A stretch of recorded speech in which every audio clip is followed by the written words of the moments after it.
देखो अब हमारे पास नेक्स्ट एक्सरसाइज क्या है, बाइस थ्योरम। बाइस थ्योरम में हमारे पास आएगा क्या, जैसे मैंने पिछली एक्सरसाइज में किया था ना कि हमारे पास n नंबर ऑफ बैग्स को भी हमें सिलेक्ट करना था, इसमें भी पहले चीज तो वही है। ठीक है, अब फिर हमें करना क्या है, जिस बैग को हमने सिलेक्ट किया उसमें से सेकंड टाइम की कोई अपन बॉल निकाली, ऐसा कुछ किया था अपने पिछली एक्सरसाइज में, सेम वैसा ही होगा। अब ना मुझे ना इसके एक स्टेप बैक जाना होगा। अब ना मुझे ये दे देगा कि वो ना मैंने जो बॉल निकाली है वो व्हाइट कलर की ही बॉल है, लेकिन अब मुझे ये प्रोबेबिलिटी निकालनी है कि जो मैंने फर्स्ट वाली जो बॉल निकाली थी ना वो भी व्हाइट कलर की, मतलब एक स्टेप बैक पे जाना है। पहले अपन ने किया क्या, बाद में जो अपन चीज निकालते हैं उसकी प्रोबेबिलिटी बताते हैं ना। अब इसमें मुझे करना क्या है इस एक्सरसाइज में कि बाद वाले को तो मुझे पता होगा कि उसकी प्रोबेबिलिटी क्या है, लेकिन अब मुझे प्रोबेबिलिटी निकालनी होगी उसके बैक स्टेप की, कि उसके बैक में मतलब फर्स्ट वाले टर्म पे मैंने क्या चीज निकाली थी। ठीक है, तो अब जैसे अपन ने किया था कि एक बैग, मेरे पास ना 3 बैग्स हैं और 3 बैग्स में से पहले मैंने कोई एक बॉल निकाल ली, फिर उसको मैंने कहीं पे रख दिया, फिर मैंने बोला कि ना व्हाइट बॉल आने की कोई प्रोबेबिलिटी बताओ जब मुझे कोई बैग वगैरह ना पता हो। ठीक है, अब मेरे को ये पता है कि मैंने व्हाइट बॉल ही निकाल ली है, मुझे ये बताना है कि वो व्हाइट बॉल मैंने सेकंड बैग से निकाल ली थी, उसकी प्रोबेबिलिटी निकालनी है। मतलब अब मुझे निकालना क्या है, प्रोबेबिलिटी ऑफ समथिंग की आई मींस कि मैं फर्स्ट बैग लूं या सेकंड बैग, जिसकी भी मुझे निकालने को बोला होगा आई की जगह पे वही आ जाएगा। फर्स्ट बोला होगा तो फर्स्ट बैग, सेकंड बोला होगा तो सेकंड, डिवाइडेड बाय में ए इवेंट, मतलब जिसके बारे में मुझे पता है, जो सेकंड टाइप का इवेंट परफॉर्म हो चुका है, वो हम कैसे निकालेंगे। उसको निकालने का तरीका क्या होगा, जिस बैग की बात हो रही है वो अगर यहाँ पर 1 है तो यहाँ पर E1 आएगा इनटू में probability of A by A। ठीक है, फिर डिवाइडेड बाय में टोटल नंबर ऑफ केसेस की प्रोबेबिलिटी, कि अगर मेरे पास 3 बैग हैं तो आएगा क्या, probability of E1 probability of A by E1, फिर प्लस में probability of E2 into probability of A by E2, फिर प्लस में प्रोबेबिलिटी ऑफ E3 इनटू में probability of A by E3। ये सारा कुछ मुझे पता होगा according to question, according to given statement. मुझे निकालना कैसे है कि जो भी बैग के मुझे बारे में बताना होगा कि मैंने जो बॉल निकाली थी फर्स्ट नंबर पे वो कौन से बैग से हो, कि फर्स्ट बैग से हो या सेकंड बैग से हो, वो मुझे बताना होगा। अगर यहाँ 2 है तो यहाँ पर हम 2 लगा देंगे, नीचे वाली चीज हर जगह पे कह रहे हैं, नीचे हमारे पास टोटल प्रोबेबिलिटी ही आएगी, ये कह रही थी 22। ठीक है, अब इसके देखो सम से स्टेटमेंट से तुम्हें अच्छे से ये बात समझ आ जाएगी। देखो हमारे पास इसमें है क्या,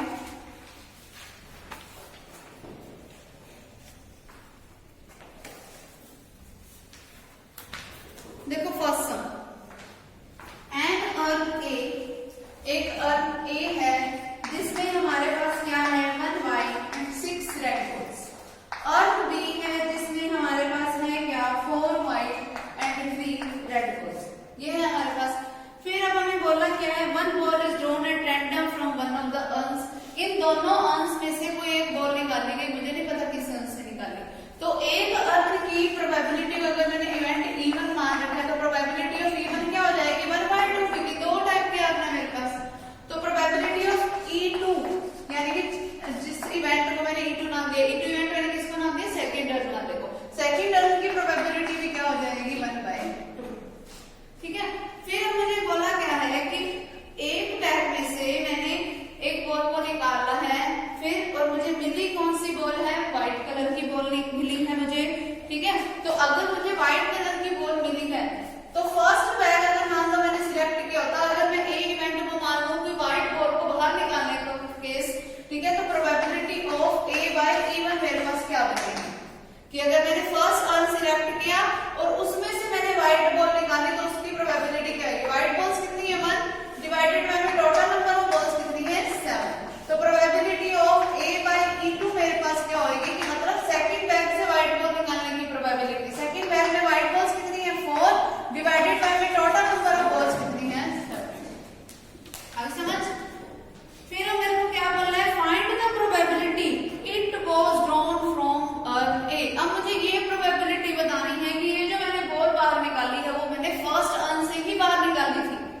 अब एक स्टेप पीछे चल गए ना, ठीक है। मुझे ये बताना है कि वो जो बॉल बाहर निकाली वो मैंने फर्स्ट से ही निकाली थी, यानी कि मुझे बतानी क्या है, probability of E1 by A के बारे में। E1 बाय A किसके इक्वल होगा, probability of E1 into probability of A by E1। यहाँ अगर E1 है तो यहाँ पर ऊपर E1 की ही बात होगी, ठीक है।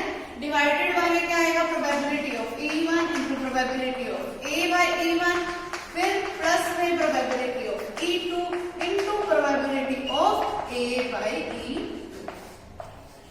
ठीक है।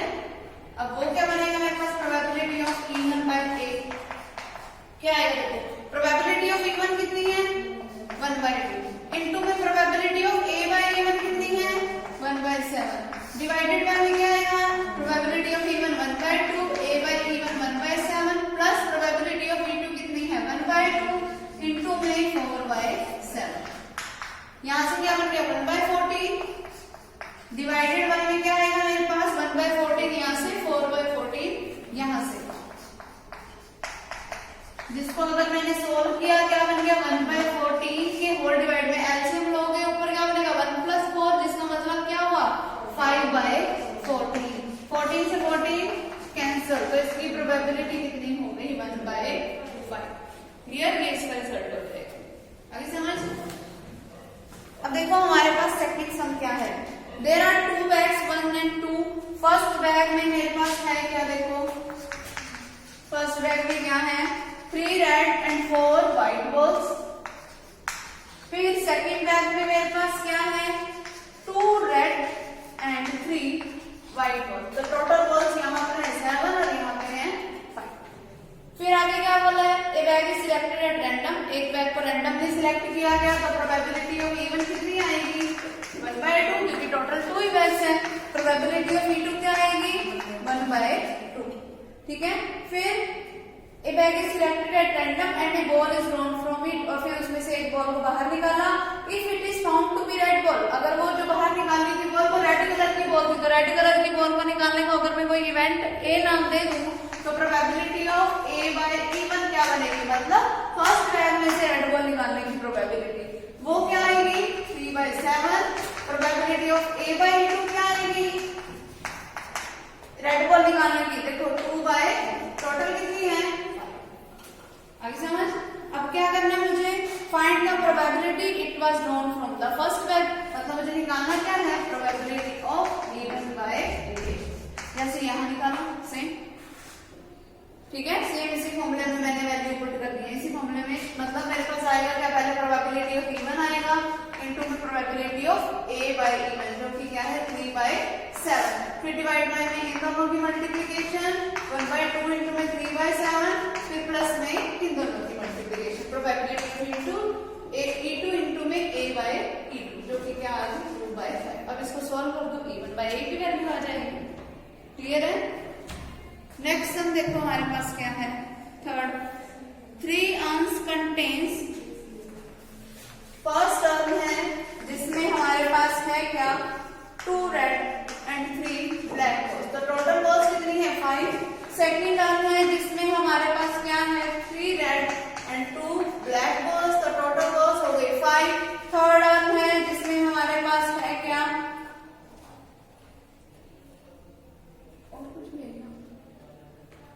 अगले थर्ड वाले अर्थ में है 4 रेड एंड 1 ब्लैक बॉल्स, तो टोटल बॉल्स इसमें भी हो गई 5, ठीक है। फिर आगे क्या बोला, one of the one is selected at random, 3 अंश है, तो probability of E1 1/3, probability of E2 1/3, probability of E3 1/3।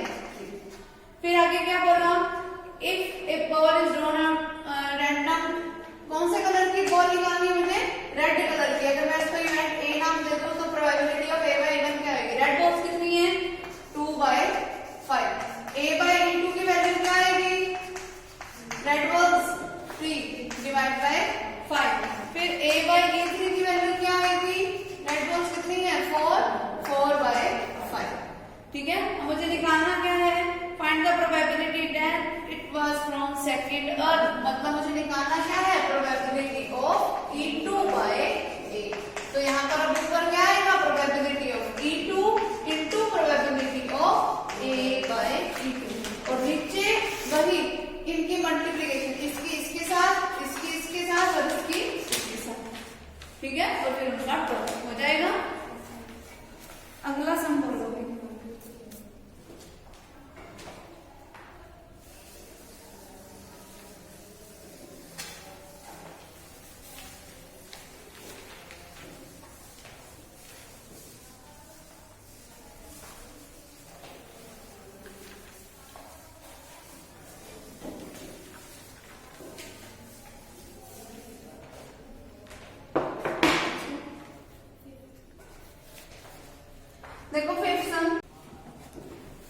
देखो हमारे पास फिफ्थ सम क्या है कि हमारे पास एक बैग है जिसमें 3 रेड है एंड 4 व्हाइट बॉल्स है। इसमें से मुझे 2 बॉल्स को बाहर निकालना है।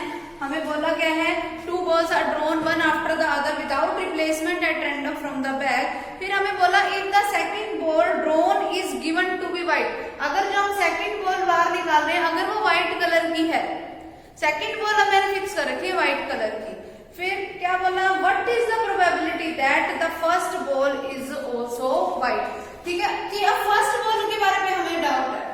ठीक है फर्स्ट बॉल देखो मैंने कोई एक इवेंट E1 ले लिया कि जिसमें मैंने जो फर्स्ट बॉल बाहर निकाली वो व्हाइट कलर की थी। अगर मैंने फर्स्ट बॉल व्हाइट कलर की बाहर निकाली तो मेरे पास टोटल प्रोबेबिलिटी कितनी होगी 3/7।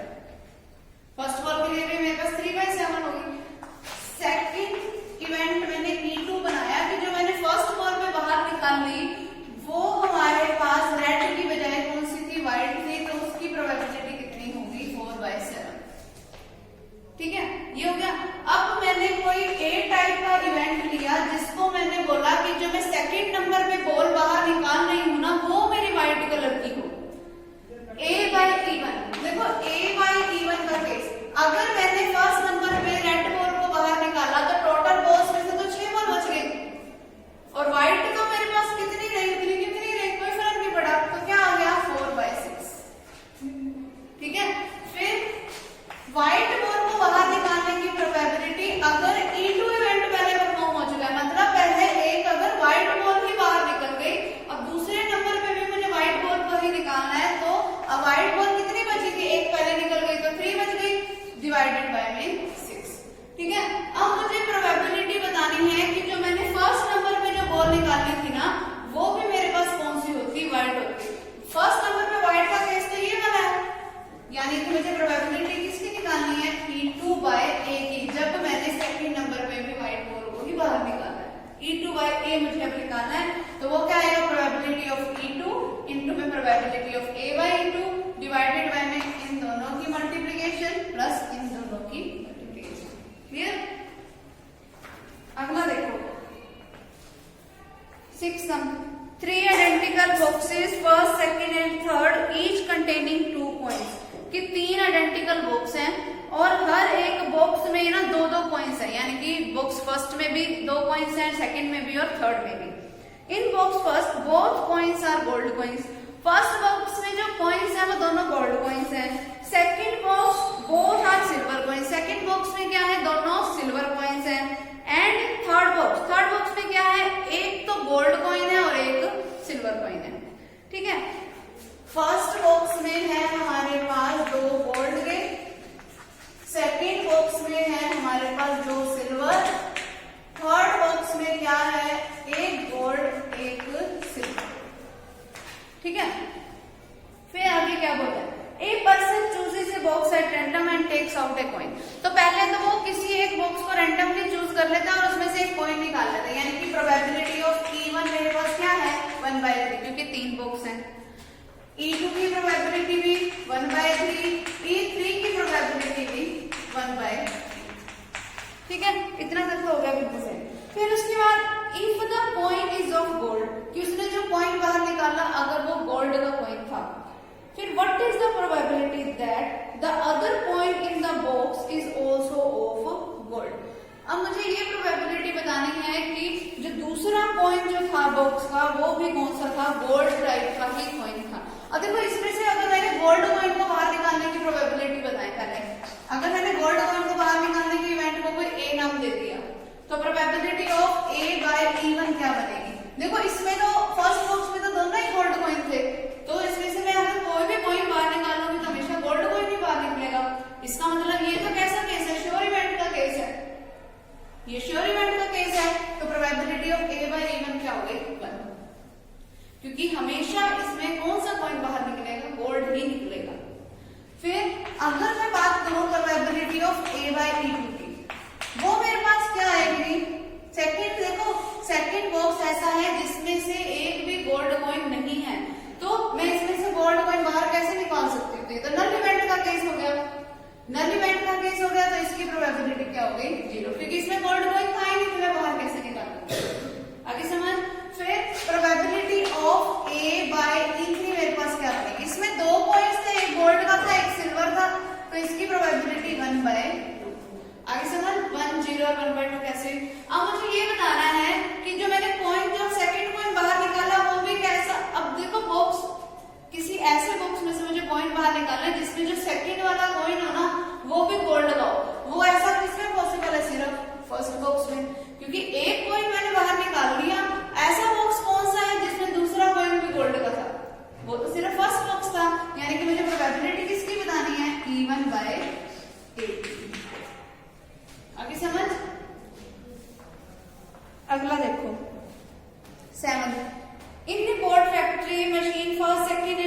Manufacture 60%, 25% and 15% respectively.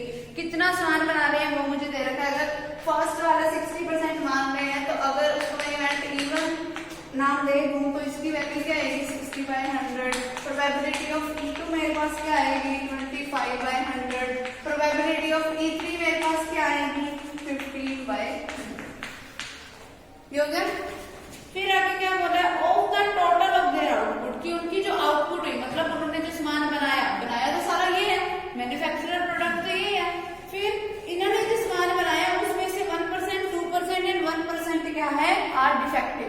यानी कि अगर डिफेक्टिव को कोई मैं इवेंट ए नाम दे दूं तो फर्स्ट इवेंट में से डिफेक्टिव माल कितना है हमारे पास 1% का, यानी कि 1/100। सेकेंड वाले इवेंट में डिफेक्टेड माल कितना है 2%, यानी कि 2/100। A/3 की वैल्यू कितनी है 1/100। ठीक है। फिर आगे क्या बोला है 1 volt is drawn at random from the total production and is found to be defective। ठीक है, तो इसीलिए मैंने डिफेक्टिव का निकाला। फिर what are the probabilities that are manufactured by first, second and third machine। पहले अपन सिर्फ किसी एक के लिए निकालते थे ना, जिसके लिए बोला होता था। अब मुझे तीनों के लिए निकालना है, मतलब पहले मुझे प्रोबेबिलिटी ऑफ E1/A निकालना है, फिर E2/A भी निकालना है, फिर E3/A, तीनों निकाल के बताने हैं। लंबा हो जाएगा, तीनों का अलग अलग निकालोगे। करना क्या E1 E2 का निकाल देना और 1 में से माइनस कर देना E1 और E2 की जो भी प्रोबेबिलिटी आएगी वो मेरे पास सीधा E3 की आ जाएगी। E3 वाले को कंप्लीट सोल्व मत करना। ठीक है, तो पहले हम निकालेंगे प्रोबेबिलिटी ऑफ E1/A, फिर हम निकालेंगे प्रोबेबिलिटी ऑफ E2/A, तीनों ही निकाल के बनाने हैं। और प्रोबेबिलिटी ऑफ E3/A किसके इक्वल होएगा कि तुम 1 में से माइनस कर दो प्रोबेबिलिटी ऑफ E1/A को भी और E2/A को भी। अभी समझ, सीधा ही माइनस कर देना इसमें। नेक्स्ट हम देखो कौन सा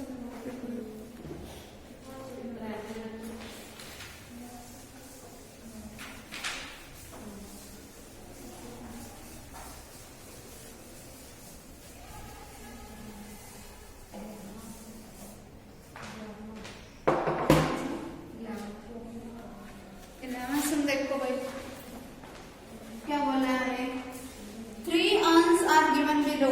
फर्स्ट अर्न में जो हमारे पास बॉल्स हैं, अर्न फर्स्ट में बॉल्स हैं हमारे पास 6 रेड 4 ब्लैक, टोटल हो गई 10। अर्न सेकेंड है जिसमें हमारे पास बॉल है 2 रेड एंड 6 ब्लैक, तो टोटल हो गई 8। अर्न थर्ड है हमारे पास जिसमें हमारे पास बॉल्स हैं 1 रेड 8 ब्लैक, टोटल कितनी हो गई 9। ठीक है। फिर an urn is chosen at random, फिर तीनों में से किसी अर्न को रैंडमली हमने चूज किया तो probability of E1 will be equal to probability of E2 will be equal to probability of E3 और तीनों होंगे किसके इक्वल। ठीक है। फिर आगे क्या बोला and a ball is drawn from that earn, जिस भी अर्न को चूज किया हमने उसमें से एक बॉल को बाहर निकाला। The ball drawn is red, अगर रेड कलर की बॉल को बाहर निकाला, अगर रेड कलर को मैं इवेंट ए नाम दे दूं तो प्रोबेबिलिटी ऑफ A/E1 देखो हमारे पास क्या बनेगी, रेड बॉल्स कितनी है फर्स्ट अर्न में 6/10। A/E2 मेरे पास क्या बनेगी 2/8। A/E3 मेरे पास क्या बनेगी 1/9। ठीक है, हो गया इतना। फिर आगे देखो और क्या बोला है find the probability that the ball is drawn from either urn two second और थर्ड। अब मुझे ये बताना है कि वो जो मैंने बॉल बाहर निकाली या तो वो सेकंड अर्न में से थी या फिर थर्ड अर्न में से, मतलब दोनों को मैं इकट्ठे कंबाइंड केस बना के चलूं अगर। ठीक है, तो यहाँ पर क्या आएगा अगर मैं दोनों या तो और लगा हुआ है मतलब या तो केस है तो मैं दोनों में से किसी में से भी बाहर निकाल सकती हूँ। तो E2/A और E3/A। तो एक तो तरीका इसका क्या है, एक तरीका है इसका तुम ऐसे कर दो कि पहले E2 का लिखो। E2 के केस में हमारे पास क्या बनता probability of E2/A plus probability of E3/A। कि मैं इसका अलग से निकालूं। अब इसको कैसे सॉल्व करते हैं कि प्रोबेबिलिटी ऑफ E2 लिखती इनटू में probability of A bye B2 और डिवाइडेड बाय में वही सेम चीज, ठीक है। फिर प्लस में इसके लिए मैं क्या लिखती, प्रोबेबिलिटी ऑफ E3 इनटू में probability of A by E3 और डिवाइडेड बाय में वही सेम चीज, ठीक है। एक तरीका है ये कि मैंने को E2 और E3 दोनों की चाहिए, या फिर ऐसे करता हूँ कि 1 में से सीधा ही माइनस कर दो E1 वाले को तुम्हारे कर दिया, क्योंकि मेरे पास तीन ही थे केस E1 E2 E3। अगर मुझे E2 और E3 की चाहिए तो मैं E1 वाले को माइनस ही कर देती हूँ 1 में से, क्योंकि टोटल प्रोबेबिलिटी तो 1 की इक्वल ही होती है, तो 1 में से E1 को माइनस कर दे।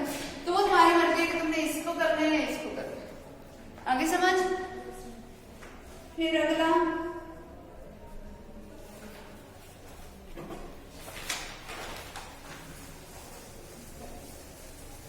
अगला 13। देखो 13 सम क्या है हमारे पास, 2 bags A and B contain this ball। A bag क्या है जिसमें हमारे पास बॉल्स कितनी हैं, 4 white and 3 black।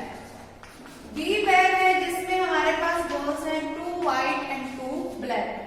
फिर from bag A 2 balls are drawn at random and then transferred to bag B। A bag से हमने 2 बॉलें बाहर निकाली है और उसको किसमें डाल दिया, B बैग में।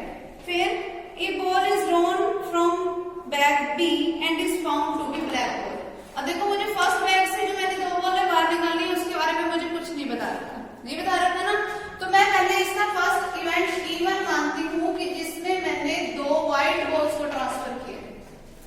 अगर मैंने फर्स्ट बैग से 2 व्हाइट बॉल्स को ट्रांसफर किया है तो टोटल हमारे पास क्या बन जाएगी इसकी प्रोबेबिलिटी ऑफ E1 क्या आएगी, देखो टोटल व्हाइट बॉल्स कितनी है 4C2 डिवाइडेड बाय में क्या आ गया 7C2। अगर मैं E2 इवेंट ले लेती हूँ जिसमें मैंने 2 ब्लैक बॉल्स को ट्रांसफर किया होता, तो प्रोबेबिलिटी ऑफ E2 मेरे पास क्या बन जाती है 3C2 डिवाइडेड बाय 7C2। अगर मैंने E3 इवेंट ले लिया जिसमें मैंने एक व्हाइट और एक ब्लैक बॉल को ट्रांसफर किया, तो प्रोबेबिलिटी ऑफ E3 मेरे पास क्या बन गई 4C1 into 3C1 divided by 7C2। ये आगे मेरे पास। फिर अब मुझे क्या बोला कि जब ये बॉलें ट्रांसफर हो गई उसके बाद जो सेकंड बैग है उसमें से हमने एक बॉल को बाहर निकाला और वो बॉल कौन सी थी, वो बॉल थी ब्लैक कलर की। अगर ब्लैक कलर की बॉल को मैं इवेंट ए नाम दे दूं तो probability of A by E1 मेरे पास क्या बनेगा। अगर देखो 2 व्हाइट बॉल्स इसमें ट्रांसफर हो गई तो ब्लैक बॉल तो उतनी कितनी रही फिर भी, तो वो मेरे पास क्या हो जाएगा 2 डिवाइडेड बाय, लेकिन 2 बॉलें जब इसमें ट्रांसफर होगी पहले थी 4, अब 2 इसमें और आ गई तो अब कितनी हो गई 6, ठीक है। फिर probability of A by E2, अगर फर्स्ट से 2 ब्लैक बॉल्स इसमें ट्रांसफर हुई तो टोटल ब्लैक बॉल कितनी हो गई 4, तो वो क्या होगी 4/6। फिर A बाय E3 मेरे पास क्या बनेगा, जब मैंने एक व्हाइट और एक ब्लैक ट्रांसफर की तो एक ब्लैक बढ़ गई यहाँ पे, तो कितनी होगी ब्लैक 3/6, ठीक है। फिर अब मुझे क्या बोलना है नेक्स्ट इसमें निकालने को, what is the probability that the ball transfers was 1 white and 1 black, यानी कि E3 टाइप का इवेंट, तो मुझे मतलब निकालना क्या है probability of E3 bye A। आगे समझ। इस तरीके से हम इसको सम करेंगे, बाकी हम नेक्स्ट टाइम करेंगे।